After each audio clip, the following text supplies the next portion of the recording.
পরের ধাপ হলো কুল দেখানোর আকাঙ্ক্ষা। এটা সুখের আকাঙ্ক্ষা নয়, আকাঙ্ক্ষা হলো কুল হওয়ার। কুল হওয়া মানে হলো কেউ আমাকে নিয়ে ঠাট্টা করবে না, আমি বাকি সবার মতোই হব। কেউ আমাকে নির্দেশ করে বলবে না যে তুমি এমন কাপড় কেন পরছো, এমন কথা কেন বলছো, তোমাকে এমন দেখাচ্ছে কেন, তুমি এভাবে চলো কেন, ওদের সাথে কেন মেশো, এটা কেন কিনছো, ওটা কেন করছো, গাড়ি কেন চালাও। আপনাকে আলাদা করে ভাববে, আপনি এটা চান না। আপনি যে কোনোভাবে সবার সাথে মিশে যেতে চান এবং কারো সমালোচনার বস্তু হতে চান না। আপনি অদৃশ্য হয়ে যেতে চান বাকি সবার মাঝে, যেন আপনাকে বাকি সবার মতো কুল ভাবা হয়, আর এই জন্য পরিশ্রম করতে হয়। উদাহরণ হিসাবে বলা যায়, আপনারা যারা হাই স্কুলে পড়ছেন, আপনি স্কুলে কী পোশাক পরে যাচ্ছেন সেটা আসলেই একটা বড় ব্যাপার।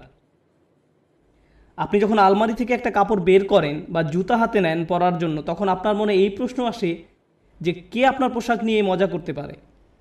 সত্যি সত্যি আপনার মনে এই ভাবনাটি আসে? অথবা আপনি যখন কাপড় কিনতে দোকানে যান, আপনার বাবা হয়তো আপনাকে টাকা দিয়েছেন কিছু কেনার জন্য। আপনি যাই কিনেন না কেন, অনেক কিছু কেনার পেছনে একমাত্র কারণ হলো যখন আপনি এইসব পরবেন তখন লোকে কি বলবে। এটাই হলো কুল হওয়ার আকাঙ্ক্ষা। বাদ বাকি 10 জনের মাঝে মিশে যেতে হলে আপনাকে পরিশ্রম করতে হবে। এমন কিছু করা খুব সহজ যাতে মানুষ আপনাকে আজব ভাববে, কিন্তু বাকি সবার মতো চলতে গেলে কিছু কাজ করতেই হবে। অনেক তরুণকে এই জন্য নিজের পছন্দ বাদ দিতে হয়, তাদের এমন অভিনয় করতে হয় যা আসলে তারা নয়।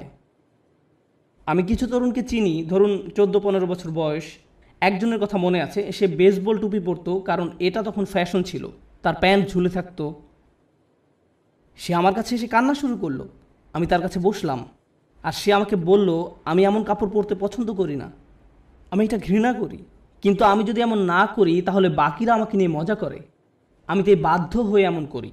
আমি গালি দিতে পছন্দ করি না, কিন্তু প্রায় গালি দেই যখন স্কুলে থাকি, কারণ আমাকে বাকিদের মতো হতে হবে। তাহলে সবচেয়ে তুচ্ছ আকাঙ্ক্ষা হলো সুখের আকাঙ্ক্ষা। এর পরের ধাপ হলো কুল হওয়ার আকাঙ্ক্ষা।